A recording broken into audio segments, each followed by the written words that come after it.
Have you ever wondered why it is that women are poorer than men? Is it discrimination, harassment, the glass ceiling, or are there deeper, lingering issues that we're not really talking about, at least not as much as we should be talking about the issue?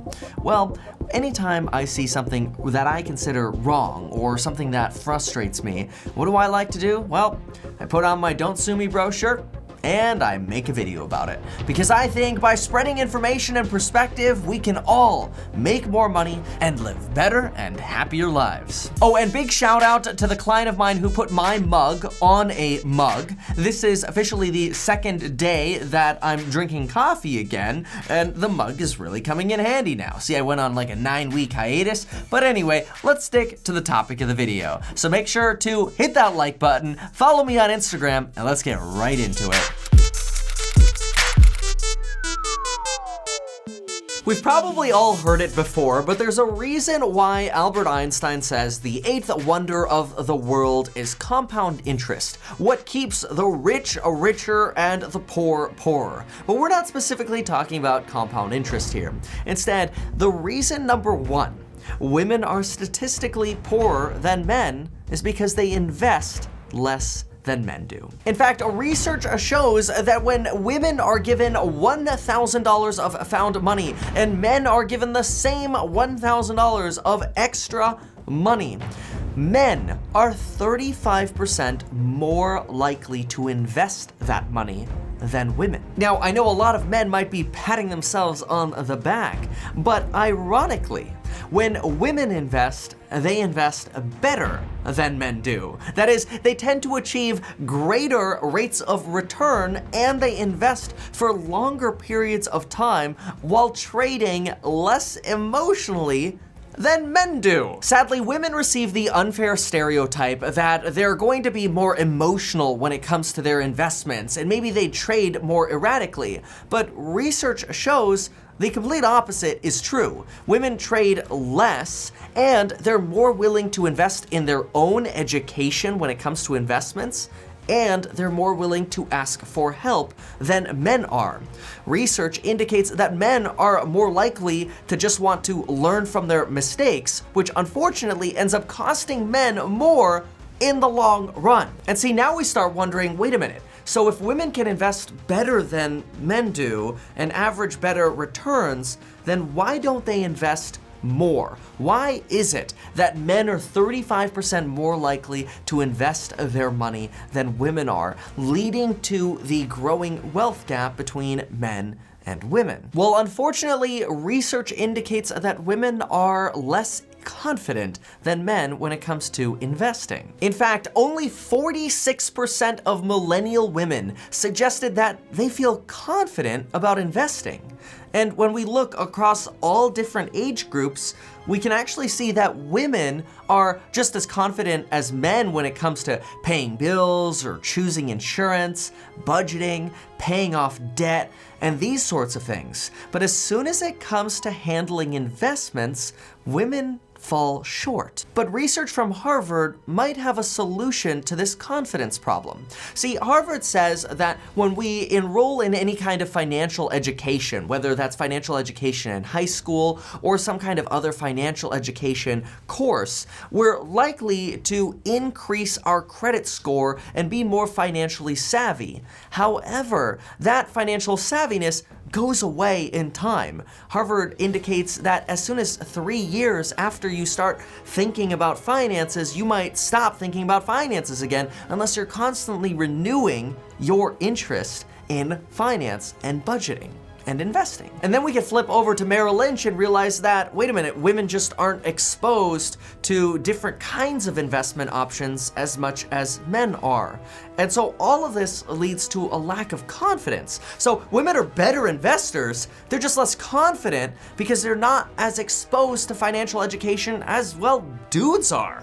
And I hate to say it, but most finance channels on YouTube have anywhere between 85 to 95% male watchers. And so, of course, this would be a perfect place to suggest that women, as well as men, if you have not yet, consider taking a look at the course that I have on real estate education. I've been a real estate broker for 10 years and transacted hundreds of deals with a primary focus on investments, single families, apartment buildings, commercial deals. All of that has been the focus of my career. We also have a coupon code going on right now, a WEDGE100. That coupon code will get you 20% off, and keep in mind that the course is designed to teach you basic finance, basic real estate to advanced real estate and the next levels of building real estate wealth. It's literally everything from nothing to beyond. And we continue to update it. So if you're worried about your financial education waning, as long as you stay active in our group with our private live streams that we do twice a week, the odds are you'll come out much further than people that aren't constantly focused on finance and investing options. The second reason women are poorer than men relates to the first, but it's actually different. Merrill Lynch says that one of the biggest factors for financial stability is owning accumulated assets, which I'm pretty sure they define as owning actual businesses or owning property like land or rental real estate and actually controlling that yourself. And I think they separate these two because when you have investments, you usually put money into the index fund, you put it into the stock market, and you get your return. But when you own businesses and you own rental property, you can take advantage of the power of leveraging employees or safer forms of debt to create more stability, but also extrapolate your wealth a lot faster. I thought that was a little bit of a complicated difference that they kind of broke apart, but they made it very clear that if women invested more and owned more assets, that is property and businesses, their financial outlook would be a lot stronger. Now, the third reason might just be women's biologically different engineering than men. See, statistically, women seem to prefer familial wealth and generational wealth, where men tend to prefer wealth for themselves. Women are also much more likely to be caregivers than men. Now, it goes without saying that the most obvious form of caregiving is parenting. And we've all heard of the mommy penalty before, especially since 80% of women are estimated to have children. But unfortunately, that sort of mommy penalty tends to travel throughout their entire lives. While it might not necessarily prevent them from being promoted while having children, there's a lot of debate around whether or not children prevent the ability to progress in your career, there isn't a debate over the fact that women are taking years of their lives taking care of children, and then guess what happens? In their mid-40s to 50s, they generally start taking care of their elderly parents while also taking care of children.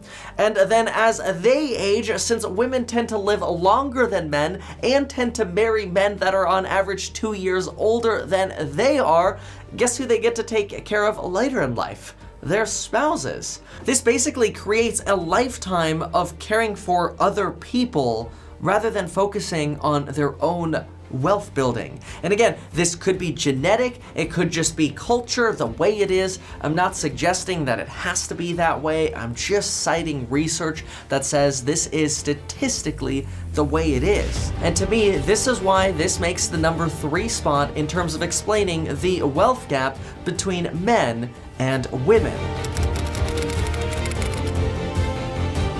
But of course, this video could not be complete without talking about the gender pay gap between what women are paid and what men are paid. In fact, research continues to show that women in similar positions as men with similar educational backgrounds continue to be paid 20% less than what men are paid for the same work. Now, as of November 28th, 2018, the Institute for Women's Policy Research actually goes a step further to say, you know what? It's not a pay gap of just 20%.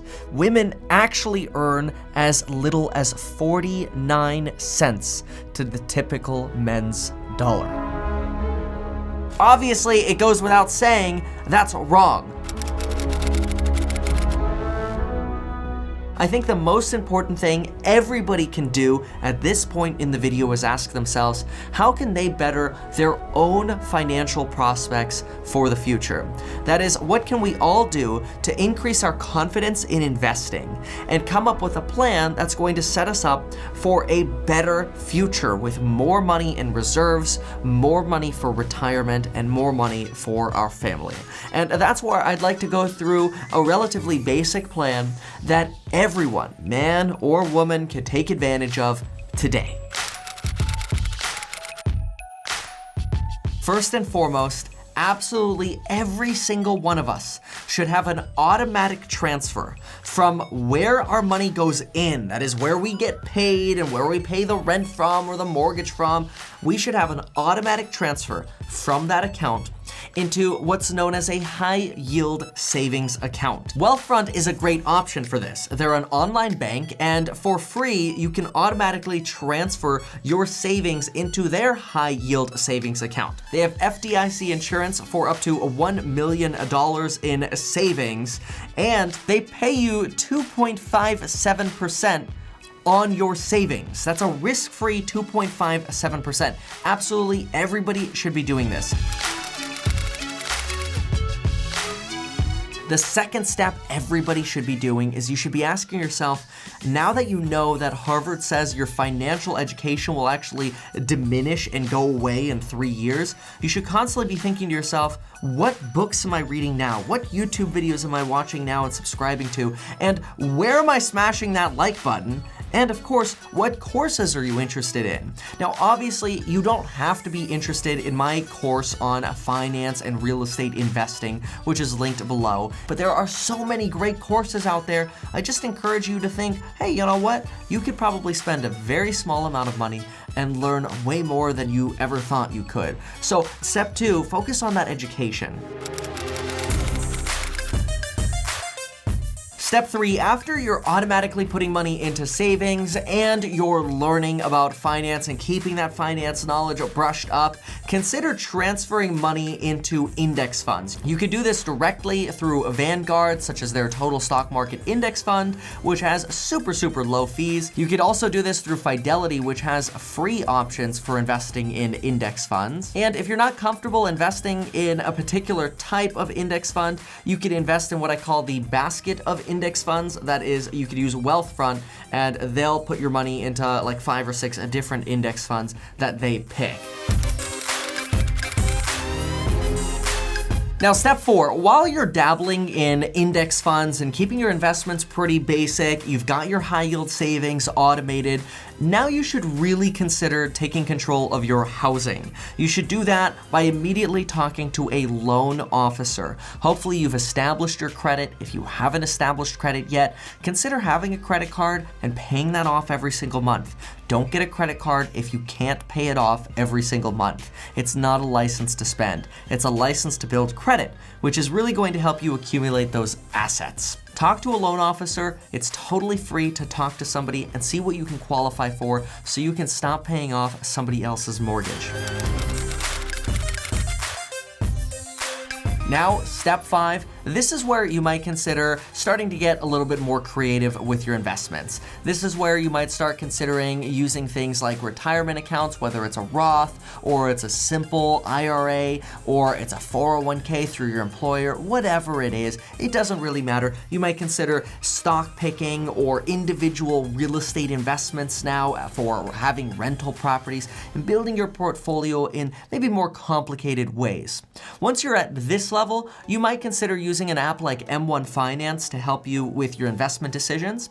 I've been critical of M1 Finance before because I think a lot of people want to start using M1 Finance too early and it's just too overwhelming. So until you're at the more advanced level, I don't recommend using their app. But once you're ready for the next levels and you want to really diversify your investments, you know what? M1 Finance is an excellent tool and it's free to use in most cases. And so folks, there you have it. There are some major issues as to why women are poorer than men. But I think no matter whether we are a male or a female, we can take advantage of some of the advice in this video, apply it to our finances, and end up coming out ahead with more passive income, more cash flow, and more assets. Thanks so much for watching this Meet Kevin report. If you want more Meet Kevin, make sure to follow me on Instagram at Meet Kevin. Hit that subscribe button and the notification bell down below so you don't miss out on other videos. Also, consider joining me at any of the upcoming real estate investing crash courses. We are going to Seattle next, then Austin, Miami, San Francisco, Charlotte,